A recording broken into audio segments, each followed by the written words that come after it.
Welcome back to the deep dive. We've got a truly fascinating and, frankly, quite unusual stack of source material to unpack today. You sent us excerpts from a transcript, yeah, described as an investigative hypnosis session. That's right. And it focuses on, well, Pope Francis, some prophecies tied to the papacy, and what this source presents as hidden dynamics behind the scenes. Right. This isn't your typical historical record or, standard geopolitical analysis. Not at all. This is information perceived through a very specific, let's say, non-conventional method. And interestingly, the source itself, later on, has quite a bit to say about the reliability of that kind of information. Okay, good to know. So our mission in this deep dive is really to act as your guides through this specific source. We're going to pull out the key claims, the main points it's making. Exactly. We'll walk through everything it alleges from the Pope's perceived energetic state, which is quite something, to, well, geopolitical stuff, ancient prophecies. Making sure you understand exactly what this transcript is putting forward. It's not about whether we believe it, but what the source says. Okay, let's unpack this then. Let's do it. So, diving straight in. The source kicks off by focusing on a very specific time and date. Sunday, April 27, 2025, around 5:20 p.m. Right. And at that moment, the perception of Pope Francis's state, Mm-hmm. it's described using some pretty striking terms. Yeah, like not clear at all, very altered, even damaged and withered. And what makes it unclear, according to this perception, is this strong sense that he feels trafficked or manipulated. Trafficked. Yeah. That implies some kind of interference, doesn't it? Exactly. It's not just, a simple reading of his energy. It feels like something external is involved. And it gets really specific about his perceived DNA. It's a 60% human. And the rest is categorized as hybrid. Hybrid, okay. Yeah, and this hybrid aspect, it's seen as having been manipulated multiple times, but ethereally. So on a non-physical, energetic level. Which makes it hard to read. Apparently, yeah. This manipulation, according to the source, makes it incredibly hard to get a clear reading. They describe it like a complex, mixed-up mixture. It goes even further, suggesting something like cloning? Yes, it perceives a process akin to a cloning system, taking the same essence, it says, and manipulating it to reproduce it again and again. And that's what gives the DNA this altered appearance. Not just hybrid, but repeatedly cloned or reproduced in some way. That's the claim.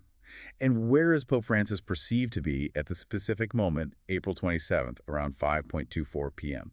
It says he's floating, moving gently towards a structure. Okay, a structure. And identifying the structure, the source first perceives recovery, but then it lands on recycling. Recycling. Interesting choice of word. It is, described as a very neutral and calm structure around him, but also simultaneously heavy. Heavy, okay. And it's just above, waiting for him. He's seen as cheminant. Which means sort of journeying or walking towards it. Right, journeying towards this recycling structure. Yeah. Now, let's shift to the timing of his death, as perceived in this source. It specifically asks if it corresponds to Monday, April 21st, 2025. And the answer it gets back is yes and no, which is intriguing. It is. The yes part is explained as being yes officially, as if, according to the source, he was supposed to die on that day in the public narrative. But the no, that indicates something different happened. Exactly. Based on the perception in this source, he actually passed away a few days before. Okay, do they give a specific date? Yes. The earlier date perceived is April 17th, 2025. So this transcript is claiming, a gap between the actual passing and the official announcement. In the source digs into whether there's a hidden, maybe an occult meaning to his departure being announced on Easter Monday, the day the resurrection is announced. And according to the source, absolutely yes. There's a perceived will to recover energy by announcing the death specifically on that day. Recover energy, how? The scenario described is quite visual. Seeing families seated at tables, the death announced on TV during Easter meals. The stated intention is to recover maximum energy, precisely because of the timing of that announcement. Because it's Easter Monday, family gatherings. Right, and the day of the announcement of the resurrection. The perceived effect, they say, is that it percusses a belief system. It hits people right in their core beliefs. And the source claims a lot of specific frequencies are expected and generated at that time because of this. Exactly. And how is this energy supposedly harvested? The source perceives a whole energetic flux, a big flow of energy heading towards that same recycling structure we just talked about. Ah, the structure again. Yes. And this structure is described as being part of a large egregore. Okay, egregore, that's like a collective thought form, right? A Oh, shared psychic energy pool. that's a good way to put it. An energy mass created by collective thoughts, emotions, beliefs. And this egregore is perceived to compartmentalize or sort of classify different types of this incoming energy. And which egregore is it linked to? The source perceives Catholic religion, Christianity, directly linked to the belief system itself. So what kind of energies are feeding this egregore at that specific moment, the death announcement? Well, the energy of the announcement itself, but specifically emotions like sadness, fear, despair. The source describes seeing this as quite phenomenal to visualize. And the fear is detailed. People feeling like they've lost their father, their guide, their protector, feeling lost. Precisely, that kind of deep-seated fear and grief. Where does the source see the largest mass of this energy coming from? Predominantly all countries with a Latin base. It specifically mentions Italy, Portugal, Spain, Latin America, and notes a lot coming from Argentina. Interesting. And is there a perceived color to this energy flow? Yes, a mix of blue and gray, described as faded blue and gray, a rather somber image. Definitely somber. Okay, let's pivot a bit to the realm of prophecy. The source brings up a well-known one. Right, the one about the last pope will preside over the church during a period of great trouble that will lead to the fall of Rome and the end of the papacy. And what's the initial perception of this prophecy within the source transcript? It's interesting. The perception is that it takes me nowhere, initially. The only bit that really registers is the phrase, end of the papacy. But the interpretation isn't literal collapse. No. The source interprets end of the papacy as the end of the papacy as we have known it until now. So a major shift, not necessarily total destruction. Okay, so it suggests a great change in Rome regarding the papacy, but maybe nothing radical like it just vanishing. Exactly. That's the perspective offered. So what are the perceived details of this great change? A will for renewal, an intention to make this religion live in another way. And the perceived underlying motive behind this change? According to the source, more power. It sees a radically different way of doing things compared to the past as the method for gaining this increased power. Okay, this leads to the second prophecy mentioned. A Latin text often tied to Malachi's prophecy, predicting under Petrus Romanus, Peter the Roman, the destruction of a city of 7 hills in the Last Judgment. And the source sees this as directly linked to the first prophecy, just saying it differently. Two sides of the same coin, perhaps. The city of 7 hills, that's clearly Rome. Perceived clearly as Rome, yes. And Petrus Romanus, Peter the Roman. Perceived as a pope, definitely. But the source is quite specific, not Pope Francis. Not Francis, so Huya. The next one, the pope who is perceived to follow Pope Francis. Okay, the successor. Yeah. And what about the end of that prophecy, the Last Judgment? The source perceives that this phrase echoes something very different compared to how it might have been understood before. It connects back to that idea of change mentioned with the first prophecy. So again, the source is framing these prophecies not as literal end times, but as foretelling a massive shift in how the papacy operates and presents itself. That seemed to be the core interpretation presented here. Okay, shifting gears again. Let's look at the geopolitical situation perceived after Pope Francis's time. Right. The transcript describes a time of waiting, a kind of latency period between his death and the election of the next pope. And during this period, lots of activity. Yes. Many countries, heads of state who are agitated, is how it's put. Agitated how? What are they trying to do? It's perceived as a kind of will to make alliance with the Vatican, or perhaps even to control it. This waiting period is seen as a propitious period for intervention. An opportune moment. So, great agitation and clans forming around the Vatican. That's the picture painted. And a specific country link is perceived as very strong with the United States. But the relationship isn't straightforward. No, the source uses words like strained and even Machiavellian. Machiavellian. That's strong. It characterizes the relationship as based on falsehood and hypocrisy. But also freely consented, where each party is clear about the intentions of the other. It's a strange dynamic described, like everyone knows the game being played. Yeah, an odd sort of mutual understanding of the deception. What about European countries? They're perceived as having more apprehension, maybe hesitancy during this time, less assertive, perhaps?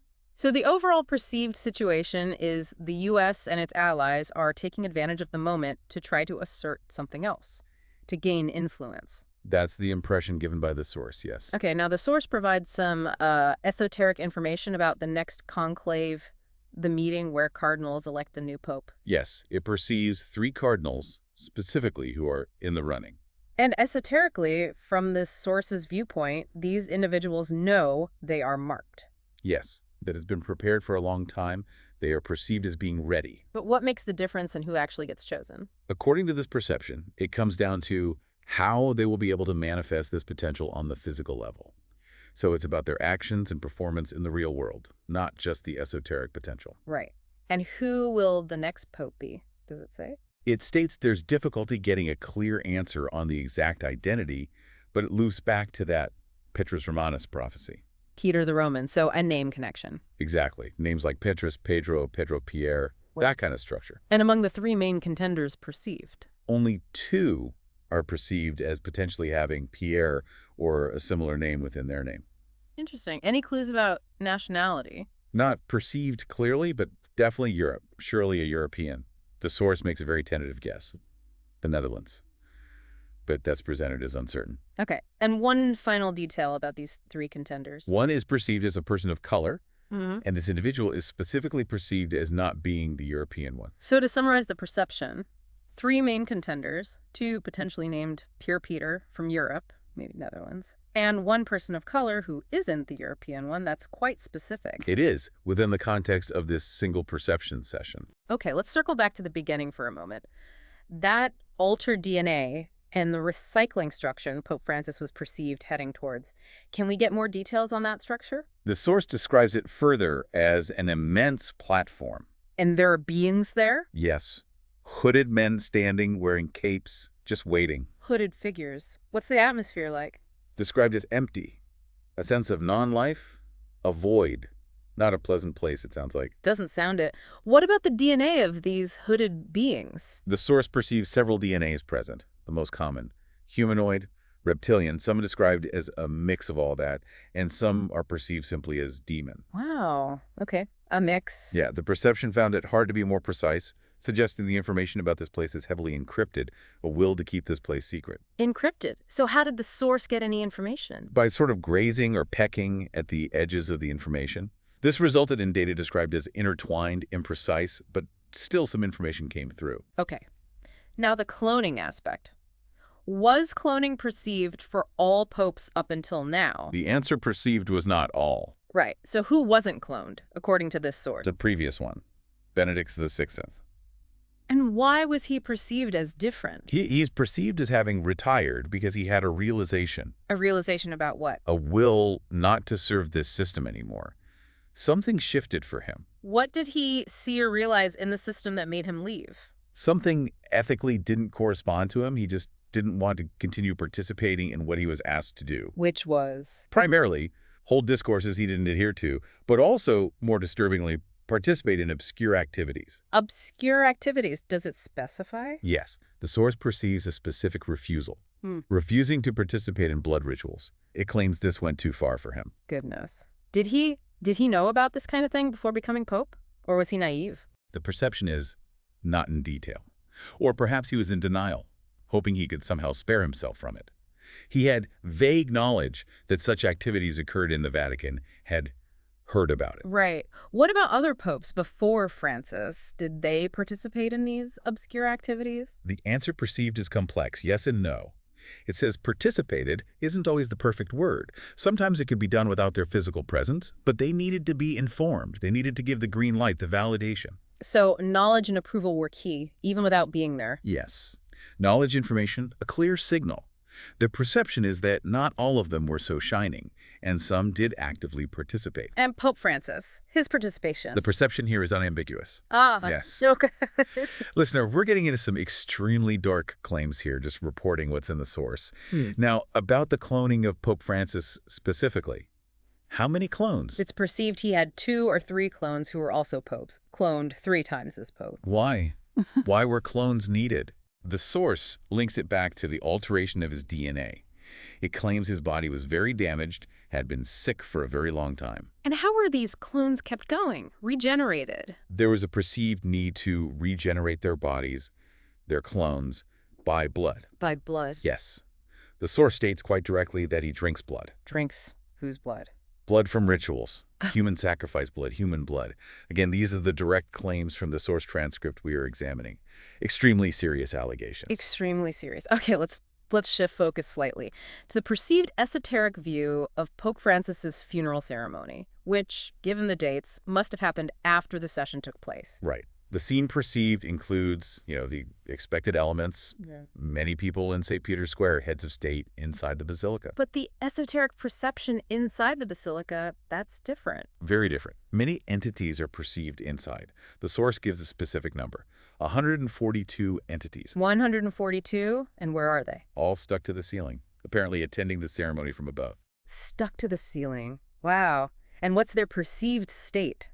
Very excited and smiling. Excited and smiling at a funeral. Why? Because they are perceived as recovering energy at that very moment, feeding off the event. And their role? Seen as intermediaries, like conduits between the ceremony itself and that egregore and the platform, the recycling structure we discussed earlier. Connecting the event to the energy system, what types of entities are perceived inside? A mix. Reptilians, demons, multiple entities with multiple facets. Quite a variety, according to this perception. So the atmosphere inside, esoterically speaking, isn't solemn. Not at all. It's described like attending a show, showbiz, a spectacle. A spectacle. What about the human attendees? The public figures inside, the public outside. Public figures inside are perceived as participating in nourishing the egregore. And the source adds they do it consciously.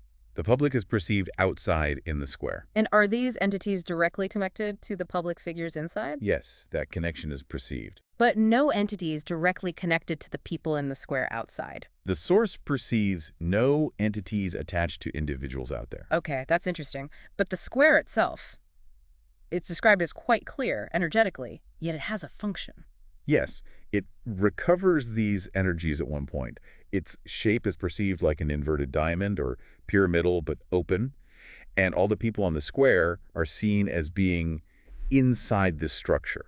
And it's connected to the egregore. Directly connected to the egregore, yes. So the function of the square is like an energetic vacuum cleaner. That's the exact phrase used. It aspirates completely. How does that work on the people there? The source explains. Someone just curious who enters might start feeling sadness, nostalgia, a general unease. The source used the term mal-être. And this feeling is perceived to actually maintain them at that place. It creates a sort of destabilization of the emotional body. And the energy aspirated from this emotional state, where does it go? Directly into the egregore. So the whole system, egregore, platform, square, it's all linked. All connected, perceived as a very structured creation designed for this purpose. Okay. Now, let's briefly return to that change and will for renewal in the papacy we touched on earlier, the one that wasn't radical. Did the source give a reason why this change was needed? Yes. The perceived reason for this strategy is a loss of believers. The religion is seen as no longer attracting enough followers. And this decline in followers is linked to that strategy of announcing the death at Easter. Perceived as being in link, yes, using that high-profile moment. And the intent behind this whole renewal strategy? To try to create interest. Described using terms like recruitment or pitching the religion in a new way. The ultimate goal being simply to attract more followers. That's the perceived goal. Now, this is where the source transcript we're using takes a really sharp turn. It shifts focus completely. Right, it starts discussing the very nature and reliability of the hypnotic information itself, doesn't it? Exactly. It's a significant meta-commentary right within the source. And there's a key claim here. A single investigative hypnosis session, as you might typically think of it, doesn't really exist in terms of reliable fact-finding, or certainly shouldn't be taken that way. The source states very clearly you cannot take that information as good. That's quite a disclaimer from the source itself. Why not? The reason given is that information received in hypnosis is seen as very contaminated. The percentage of pollution of information is extremely high. Contaminated how? Well, the source explains. Information travels through many dimensions, densities, different consciousnesses, any of which can distort it, intentionally or not. Then it gets filtered through the hypnotized person's own consciousness, their mind, life experiences, mental framework, beliefs, education, culture, even past life stuff. All that acts as a massive filter. It uses an analogy, right? Like trying to talk underwater. Yeah, like trying to talk underwater, using vocal cords meant for air, in different languages, relying on distorted gestures. The information gets completely deformed. The contamination level is claimed to be absolutely high. So, if the information is that unreliable, what's the point of a single session, according to this source? Its value is only seen as a tool to reach the client's problem and then work on it. It's not about factual data collection, but about being a vehicle of movement, a transport toward the cause of the problem for that individual client. Okay. So, how is real investigation done using this method if single sessions are problematic? The source says it's long, difficult, tiring work. It requires a team and, crucially, multiplying the number of sessions massively. How many sessions are we talking? They claim the only way to get information they take as good is by gathering data from very many sessions, even thousands, done by very many people and different operators over many years. Thousands, okay. And what's the criteria for reliable information then? They take only that information that is equal to all, the data points that are in common with all or almost all of those thousands of sessions. And what percentage of the total information perceived does this reliable data represent? The source estimates it's a very low percentage, Right. maybe lower than 3%, perhaps just 2–3%, the rest. They explicitly call it garbage information. Wow, 97% or more dismissed as garbage. It also mentions challenges asking about third parties, right? People not directly involved in the session. Yes, the third-party subconscious might just block the info a perceived wall. Or, potentially worse, if information does come through, it might be a trickster entity pretending to be the target, deliberately feeding distorted information for its own agenda. So how can you tell if a hypnosis session is yielding something useful, even for the client? The source suggests an attentive observer knows it's reliable based on how the information is used to successfully work on and resolve the subject's problem, not by taking the content of the information itself as literal fact. It makes another analogy, too, about researching news online. Right. Comparing it to going to official sites, even acknowledging they might have their own biases, because the basic source of information is certain, at some level, unlike trusting the first random blog you find. Official sources have checks. Public scrutiny makes distortions more likely to surface compared to a single private perception. And their current investigative method focuses on restricted spaces, specific themes. Yes, like focusing on a very specific topic. This still needs many sessions, but fewer than trying to get reliable data on huge generic subjects, which they say must be broken down. So the real value from this source's own perspective isn't in any single transcript like this one, but in painstakingly piecing together that tiny fraction of common data from thousands of sessions to build a picture. A single session's info is mostly for the client's personal work. That's the essence of their own disclaimer. So there you have it. We've journeyed through a really extraordinary landscape of claims presented in this single source transcript. I mean, altered DNA, cloning, blood rituals, energetic recycling structures, ancient prophecies, geopolitical maneuvering around the Vatican, that incredibly dark view of the funeral. It's certainly a unique and challenging perspective. All drawn purely from the claims laid out in this one specific document. Yeah. And what's perhaps most insightful, or at least most unusual, is the source's own very candid discussion right at the end about the nature of the information it's presenting. Absolutely. Telling us point blank that data from a single session like this is considered very contaminated, potentially 97% plus garbage information. And that true reliability, in their view, only comes from that tiny percentage consistent across thousands of sessions. It's definitely been a wild ride through some deeply unconventional claims, hasn't it? And this deep dive, well, it gives us a lot to think about based only on what was presented in this transcript you brought us. It really does. And maybe this raises an important question for you, the listener, as you navigate, the huge amount of information out there today, especially when you come across extraordinary claims or unconventional sources.